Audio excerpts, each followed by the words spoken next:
Hallelujah, hallelujah. Ah, Magandang hapon po sa inyong lahat, mga kapatid. Una-una po, pinapako ko sa Panginoong Hesus ang taus-pusong pasasalamat sa Kanya at nakarating po kami agad ulit dito. Nandito po kami, hindi ko po alam kung sa totoo lang po, ang nangyari po sa anak ko, hindi nalingid sa kaalaman ninyo na na-aksidente po siya noong mga March 30. Nung na-aksidente po ang anak ko, sobrang ligali po kami kasi sobra yung nangyari sa kanya, na yung ulo niya, na-operahan po siya. At ang pagkasabi ng doktor niya dati, malabo na po siya talagang maligtas. Pero hindi naman niya kami wala ng pag-asa. Basta sabi niya, pagdasal na natin sa Panginoon, sabi niya gano'n. Tapos nung time na yun, siyempre dasal po kami ng dasal. Tapos hanggang sa pinaalam namin kay Pastor, Brother Nandi. Dumalo po siya doon sa Lorma Hospital. Tapos pinag-pray niya yung anak ko. Ilang beses po siya? Tatlo beses po siya balik doon. Yun, puro kumakapit lang po kami sa Panginoon nung time na yun dahil talagang hindi na namin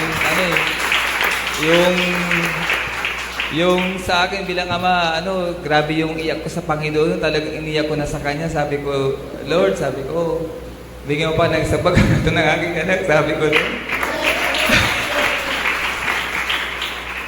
Hindi po namin kayang mawalang anak namin, sabi ko.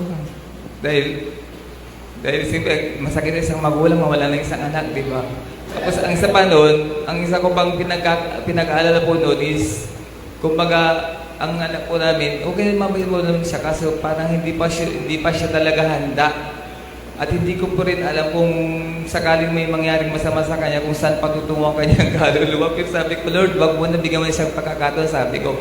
At yun, nagpapasalamat po ako sa Panginoon dahil ilan naman niya yung prayer ko, tapos sa tulong na rin ni Brother Nanding na nagpunta doon ng ilang beses, talagang pinagdasal po niya ng taos-puso sa namin. Hindi niya hinayaan na mawala po yung anak namin, kaya nagpapasalamat po ako sa mahal na Panginoong Hesus. Yun na po. Ganito po nangyari. Nung na-accident po siya, naoperahan agad yung ulo niya kasi nakita sa CT scan, yung left head niya, nandun yung blood clot.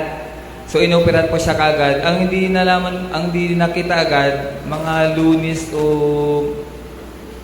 ng gabi na. Lunes po ng gabi, dumalaw yung surgeon niya, nakumatos na po tong anak ko. Yung pala, hindi na gumagalaw dito, nakumatos na po siya. Ngayon, tinignan agad sa CT scan siya ulit. Meron pa palang blood clot sa kanang bahagi ng ulo niya na kailangan talagang alisin dahil namuo yung dugo. Hindi nakita agad ng unang CT scan kasi natakpan ng yung skull ng ulo niya. Yun, kailangan operahan ka agad. So, 2 beses siyang na-operahan ko. Grabe. Talaga, kaya nga sabi nga ng doktor niya, kung sa akin ang mag-grade sa anak ninyo, yung ginawa ko sa kanya, hindi ako 100% na makakaligtas sa anak ko. Pero nagulat po siya talagang ang nagpaligtas talaga sa anak ko, ang Panginoong Hesus, sa totoo lang. Hindi ko talagang sabi ko, andyan talaga ang Panginoong Hesus, talagang hindi siya, pag talagang, pag malapit ka sa Kanya, tapos hindi ka nakakalimot, lagi kang humingi ng dasal sa Kanya, hindi ka niya pababayaan. At nagpapasalamat ako kay Brother Nanding. Isa rin po siyang ginamit ng Panginoon na para dahil siyempre mas daming nagdadasal, mas marami mas marami kakakinggan ng Panginoon yun. The more, mas tagumpay po. So, yun lang po. Salitang anak, salamat ka. Salamat sa Panginoon. Thank you po, Papa Jesus. Thank you po, Papa Jesus, sa pagpapagaling sa akin. Thank you po so much. Salamat ka lang. Papasalamat din ako sa Panginoon kasi pinagaling niya yung anak ko. Thank you. Sige po. Lahat ng papuri po, tinasa po sa ating Panginoong Jesus. Amen. Siya yung tunay na buhay na Panginoon. Amen. Praise the Lord. Hallelujah. Praise God. Purihin natin tigilan Diyos. Good news po sa pamilya po ng Reverend Dan. Praise God sa kanyang kalimataan na ating mga Panginoon sa Kristo. Praise God. Kung sinabi nga ng doktor, mga minamahal,